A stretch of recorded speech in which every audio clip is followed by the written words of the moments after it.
சில பேர் பாருங்க, தௌபா செய்து கொள்ளலாம் என்ற எண்ணத்தில் பாவம் செய்துட்டே இருப்பான்.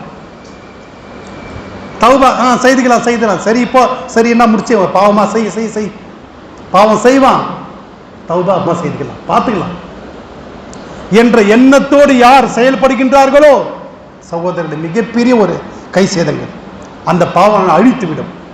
இரண்டாவது என்ன தெரியுமா, பாவம் செய்வான், அல்லாட தௌபா கேட்க மாட்டான்.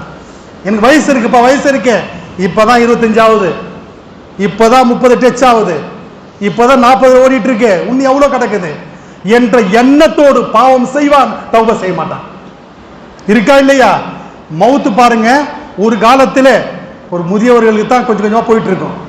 இப்ப எப்படி பாருங்க, எங்க போஸ்டர் பார்த்தாலும் வாலிபர்கள் வாலிபர்கள் வாலிபர்கள். எனவே பாவம் செய்து விட்டால் உடனே தௌபா செய்யுங்கள். எனக்கு வயசு இருக்கு என்று நீங்க தள்ளி போட்டால் இந்த பாவங்கள் உங்களை அழித்து விடும்.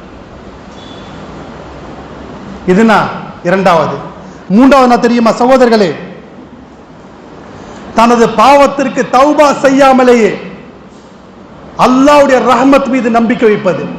பாவம் ஃபுல்லா செய்யறது, தௌபா செய்யறது இல்ல, அல்லாஹ்வுடைய ரஹ்மத் மேல நம்பிக்கை வைக்கிறது.